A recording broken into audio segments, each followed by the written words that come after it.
Hello and welcome to TBR Spin July. Today I'll be picking my July read and also reviewing June's read, which was The First Time Lauren Pailing Died by Alyson and a bonus book, These Dividing Walls by Fran because I did read this one, which had been knocked off the TBR Spin stack by The Voids last month. So I'll be reviewing both of those in just a moment, but let's talk about choosing my July read. So this one, I love that Jill in her video over on the Book Bully decided to choose her celebrity crush. So the prompt was choose a book that was written in the decade that your crush was born.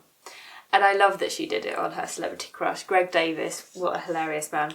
But I was a bit worried about whether I'd be able to do this. I decided to go with who my teenage celebrity crushes were, and it got me thinking about who those were when I was 13, 14 years old, and these are the three that I came up with off the top of my head. So Brendan Urie from Panic at the Disco. I was obsessed with that band, and frankly still think Brendan Urie is a really talented singer, but he was born in 1987. Then we have Pete Wentz from Fall Out Boy. I mean, I swear most teenage girls who were in skate crowd had a crush on him, but he was born in 1979. And if we take it a little bit further back to one of my first boy band crushes, we have Ben from A1.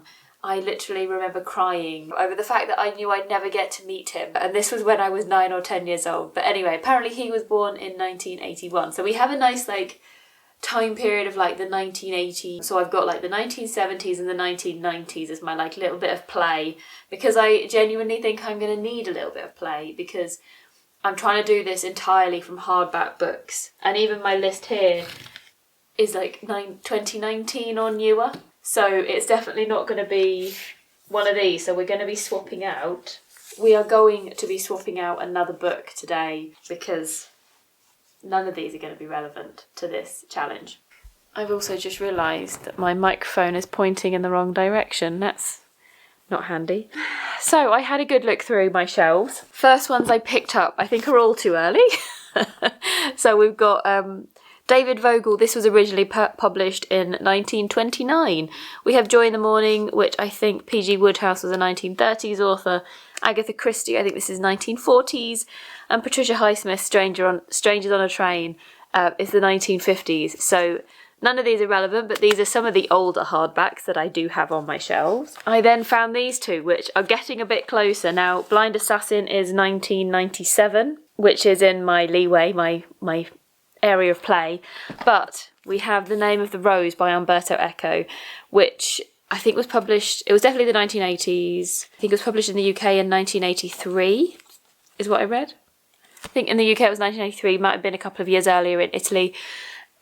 I'm going to sneeze.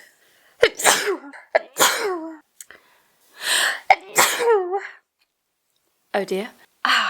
So I have tried reading this before. I started this last year, I think. Got a few chapters in, but I was reading it on audio and I really wasn't getting on with the audiobook and felt I would be better reading it physically. So this is my dad's copy. So I kind of feel a little bit guilty for doing it for my TBR spin, but it is a hardback. It was sat on my shelves, literally sat on my shelves waiting to be read. So I have now started the first 2 chapters of this because this is a chunky book. It's going to take me all month to read, I think. So I'm just going to take a quick moment to tell you about my online print sales. I'm an analogue photographer who prefers experimental and abstract work. In my online print shop, you can find carefully sourced colour prints on a gorgeous paper stock that looks like watercolour paper, and also my homemade darkroom prints. The colour prints are £15 each and the darkroom prints are £25. If you're watching this within the month of July 2023, there is a 10% discount code to celebrate the relaunch of the shop. The code will be in the description. Thank you so much. Let's move on to my review. Let's start with the book that I technically did choose for last month's prompt, which is The First Time Lauren Pailing Died.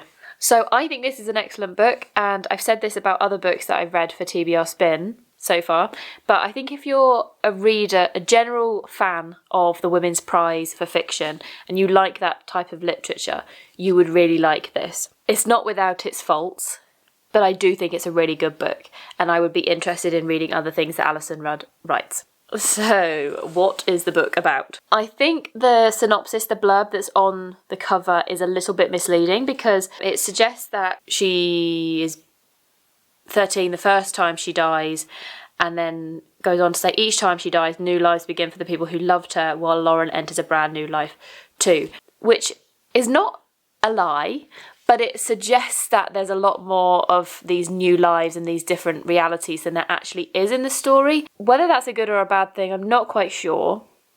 But essentially what happens is we initially get to know Lauren in the build-up to the first death, and we get to understand the dynamics of her life, her relationship with her parents, who her parents are, the dynamics within the street in which they live, because that plays an important role, and some of the sort of weird things that are happening to Lauren as she's growing up that become important in the story. She then dies, and in the next section of the books, it's split up into 3 sections. So after her first death, we move into the second section, and we are following the new life that she ends up in. So she wakes up in a different version of herself. So like a parallel reality to her life, and we start following how she has to settle into this new life. Things are slightly different. Her relationship with her parents is slightly different. Who her parents actually are as people, their personalities are slightly different. Even the dynamics on the street is slightly different, and from the accident where she died in the previous life, she actually was just seriously injured, but she's fine. But in this second section, we're also following both of her parents in separate chapters, so each chapter has a different perspective. So one perspective is her father's, and in his reality, the mother has taken her own life out of grief for losing their only child, and it's about his life as he moves on and learns to live with having lost both his wife and his daughter. In the mother's reality, she finds out that she's having another baby at about the 1-year anniversary since Lauren died, and that's what keeps her going, and then we follow her life as she goes in a different direction with this new baby. And so that is the second section. And that's quite a large chunk of the book where we're following these 3 different things. And Lauren grows up quite a lot. So there isn't a lot of death because she dies for a second time at the end of part 2 and moves into yet another life. So there's only the 2 deaths of Lauren Pailing. I thought we'd then follow different realities in section 3, but really we were still following those same 2 realities of the mother and the father in the 3rd section, which I thought it was a little bit confusing. But equally, I think it was possibly the simplest way that this storyline could have been conducted. And then, as I say, the second life that she lives in is slightly different to her first one. The third life she lives in is quite different to her first one, and she finds it really hard to adjust to the new life. Even things like kettles take longer to boil, the politics is different, the fact that cats don't exist in this third life. But the whole story is underpinned by this disappearance of a chap called Peter Stanning, who is the boss of his father. Who is the boss of her father, And that is the only detail in each of these lives that seems to stay very much the same. And therefore, in each of the lives, it becomes an important part of the story, but for different reasons. So in the first life that she wakes up in, she uses it as an art project in her degree, and that leads her to getting a job. And then she ends up speaking to different members of the family, different people who are involved in the case, and she becomes an important part of how the case gets solved. And then in the third one, again, it becomes... I won't spoil the story, but it becomes another important part of how she unravels what's happening to her, why she's jumping realities. And then at the very end, we do find out what actually happened to Peter Stanning. So it's not left open. I will say it's a bit of an anticlimax. I don't really remember much about what happens at the end of this story.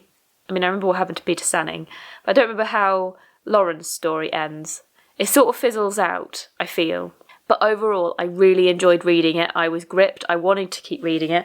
I actually had this on both Kindle and the hardcover, so I could read it while I was putting when the kids turned their light out and I was sat in their room, I was reading it on my Kindle because I really wanted to find out what happened. But I do feel the end was a little bit sort of, don't really remember. Considering I read it last month and I can't remember the end of Lauren's story, that's a bit, yeah. But really enjoyed it, do highly recommend it, and I will look out for Alyson Rudd's other books if she writes anything else. So then I also read These Dividing Walls by Fran Cooper. So this was the book that was knocked out when I had to put the voids in. And I was really gutted because I was actually really hoping that this one would be this month's pick. I was hoping it would fall into whatever category it needed to. So I decided to read it anyway. It's only a very short one. I think it's 230 pages or something. So the setting is very hot. Heat wave setting in Paris in this residential building. And it felt perfect because we've had such hot weather here. It really just felt like the right book to be reading. But it's residential Paris, this particular building, number 37, and all the residents who live within it. We're kind of set up from the blurb to feel like Edward. Why did I say Henry? Edward, who is an English person who has come to stay in one of the flats that is owned by his friend. We kind of are set up to make him the main character, but I feel like each of the residents are given quite a decent storyline, quite a decent go of it, and so it really does feel like a mixed perspective story. Edward is certainly not the main character, even though the blurb seems to set him up as such. And I would say certain parts of the story make it feel like he's the main character, but he's not really. Like, it is a very much snapshots of different people's lives and how they then end up coming together. It's very hard to give you like a synopsis of the story because everyone's story is so different. But what I will do is talk about the themes because I think it's quite a thematic book. So I went into it pretty blind. I didn't really know what was going to be happening. So I was a little bit surprised when it ended up being quite a lot about alt-right groups and radicalisation and how people can become a bit indoctrinated into these groups, these anti-immigration and all those horrible sorts of things that are going on. Even in the modern day. And so it's quite interesting to have this juxtaposition of Paris as a very touristy place, a place that almost seems detached from reality because it's somewhere where people go on holiday, it's where people go to take a break, but it's being juxtaposed with this residential building and all these people who live there and who are dealing with the political landscape and the everyday reality of living in France. In light of all these protests that are happening, Paris being quite a centre for protests, a lot of protest action and violence happens within this story that people get caught up in. I will say that at the end you can see from the author's blurb that Fran Cooper has studied both English literature and art history, and that really does come across in the writing. I wouldn't say it's overly poetic, but it's slower than some writing, and I have seen some reviews that have suggested that it's a bit too slow paced. I didn't find it so. I found it pretty gripping. Again, it was another one that I just flew through. But I will say that there are sections where she perhaps goes into detail on how the light filters through windows, different aspects of the building that verge on the poetic. But I really like that. I personally love that about a story. And you can really, as I say, see where her education and the things that she studied, the things that she's interested in come through in the story. The first half of the book is definitely slower than the second half. Once you hit the 50% mark, the pace ramps up rapidly. Something that I did find interesting, because the storyline is about people who get radicalised and people, like sort of the horrors of people who protest immigration, people who are fighting for French jobs for French people, and some of the really extreme behaviour that comes across in this book. The interesting thing that Fran Cooper did is to include a couple of characters from this building who end up getting swept up into that. One of them who is quite deeply involved in it, and one of them who definitely goes through that process of radicalisation. Someone picks up on certain things that this person is feeling and then builds on that to really bring them into this pretty nasty far-right group. But it was interesting to read it from their perspective because there are chapters that are literally written from their perspective, and that therefore makes you empathise with them, even though you know this behaviour is so awful, even though clearly that's what Fran Cooper is getting across, that this is not acceptable behaviour, this is not nice. I don't think the way to change people's perceptions on stuff is necessarily just say this is bad, but it is to empathise and to understand where they're coming from before you can help them.